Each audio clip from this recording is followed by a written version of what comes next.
Okay, so uh shit. Okay. So, you know, I I was doing drugs and then I was just staying at home like the whole time, right? Uh because I had given up on women and all people, right? And so I was just on Facebook and then I was like sort of I was watching porn, and then I was flirting with all the women on Facebook, like I was looking for a wife, really. But I mean, I just eventually just became so, um,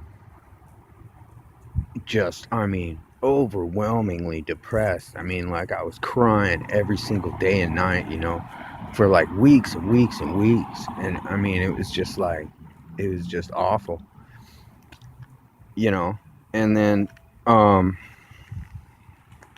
so then along comes this girl from Malaysia or whatever, and uh,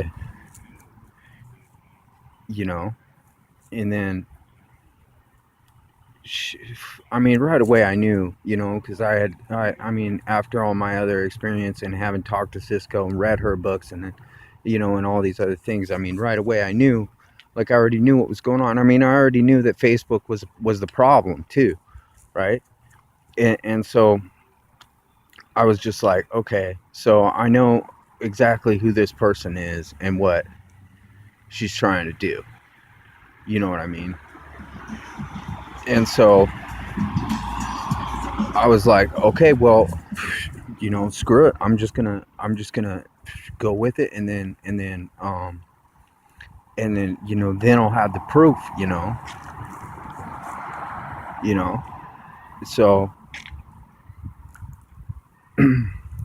played along with her, for a while, and freaking. Oh, I talked to her on the phone. I mean, I talked to her on Skype, talked to her on Facebook, blah blah blah blah, and uh oh, during this time too, this was the time 2012. This was like after the third time that one of my dad's houses was burnt down, right? And um I don't know how these people knew me. They kept saying that they had met or heard about me in a coffee shop, right? So who knows?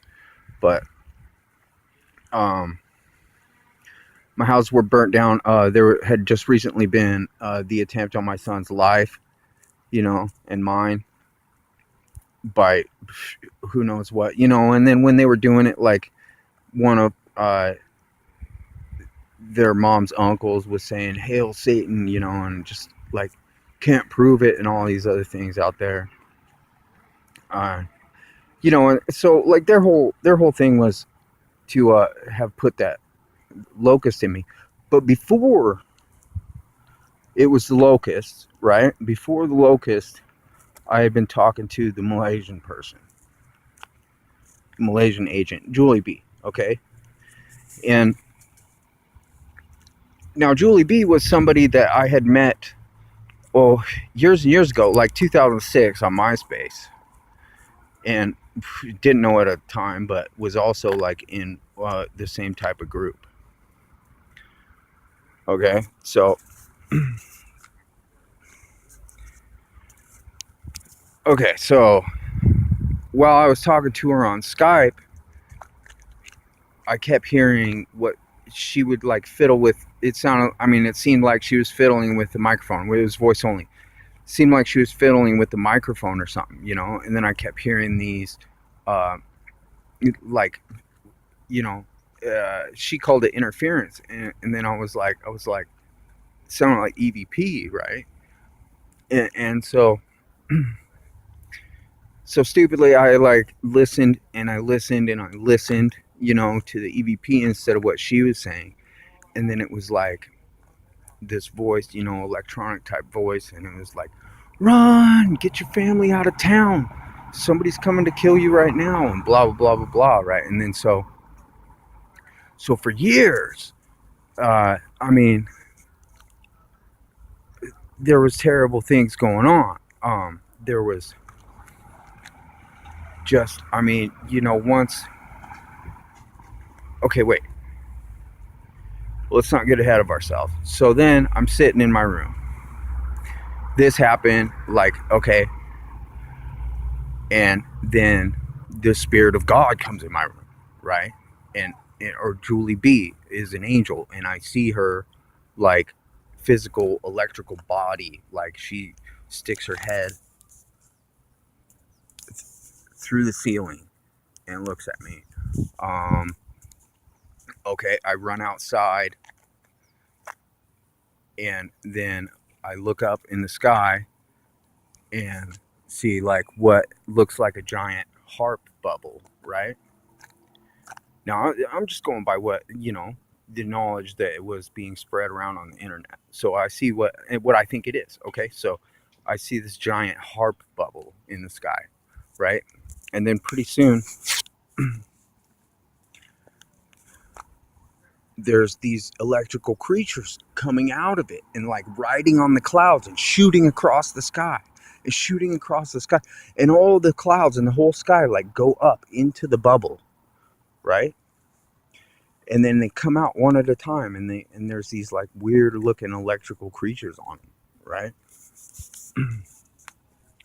So I'm like, whoa, crazy. And then the cloud, after a while, the bubble dissipates and the clouds go back to normal, and they turn into, like, what looks like Tetris pieces, and they're all falling down. And so then another night, or actually, that was the exact same night.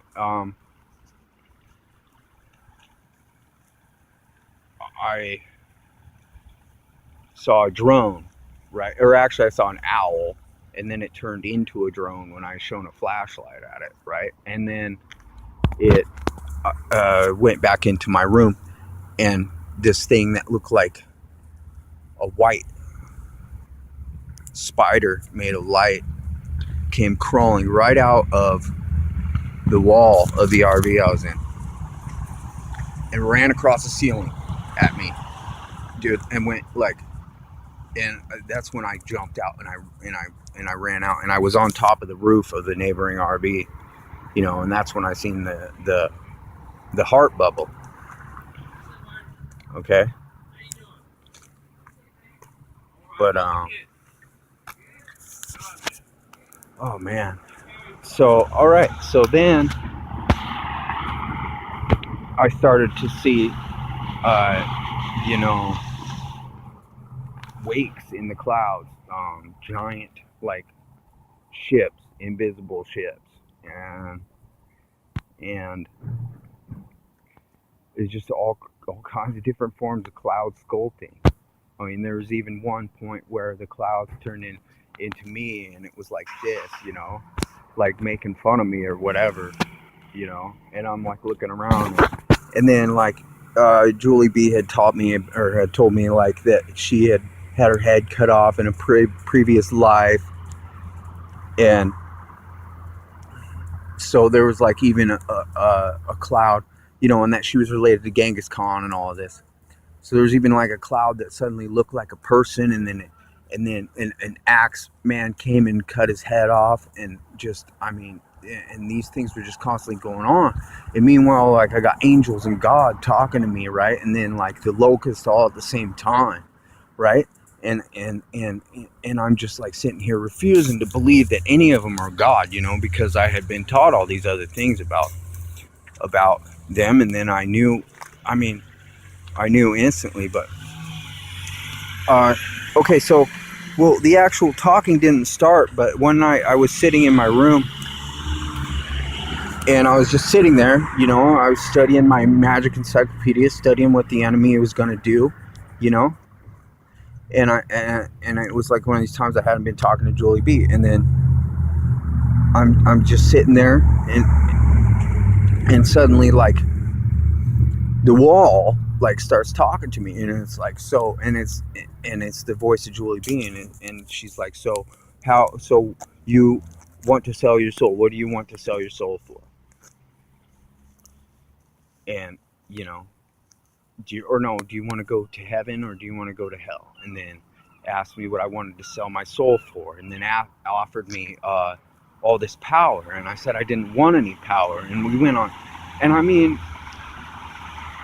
there, um, so then like I went through this whole, I went through this whole thing where like it was like I was actually in a video game, and then like God was like, okay, well do whatever you want, and then so I had like all the power that I ever did, and like my most powerful wizard that I ever played in Dungeons and Dragons or whatever, and so like I'm out here like walking down the streets like shooting fireballs and stuff, and like coming up with all these combinations, combination spells like you know uh telepath tel- telepathic links, permanencies and chain contingencies and prismatic spheres and stuff, and like doing astral travel and like flying through space, flying to Malaysia and doing all these things, and then like there was like three missions that I did, and then I knew like the third one was gonna be like my doom or whatever, right? And so like on the third one, like I totally like control alt deleted, right, and like hacked the program, right, and then like wrote my name into the book of life, and then like shuffled it so, and then like mixed it so like nobody would ever be able to take it out, and just all these weird crazy, awesome amazing things, that we were playing. But like and so like I knew, so like in my mind I was like, I'm playing, and everything was totally like completely like normal. You know what I mean? Like it wasn't like at any time like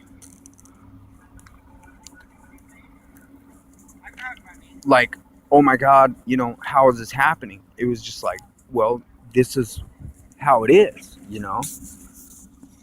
and it never really crossed my mind. But and so like I went through so many scenarios where it was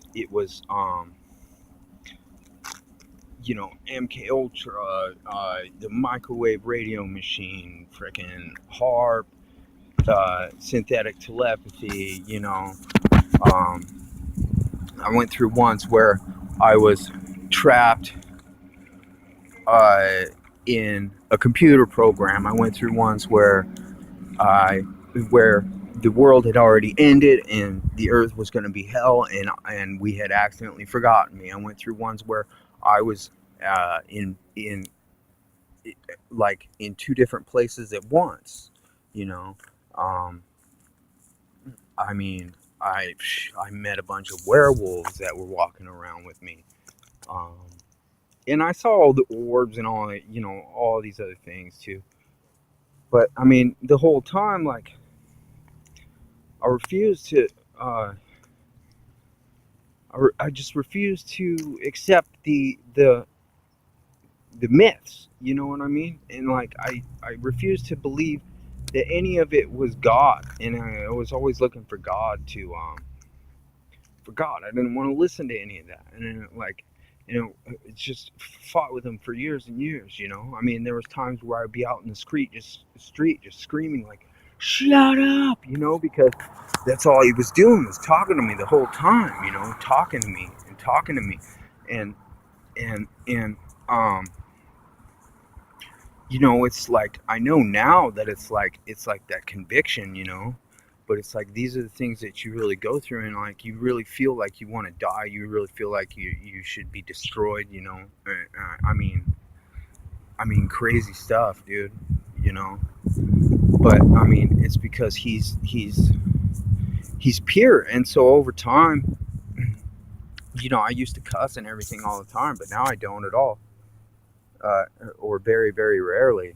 And so um, he also drove me to learn how to listen, to learn how to, do everything that I do now. So that's just only a small part of it. I try to document it.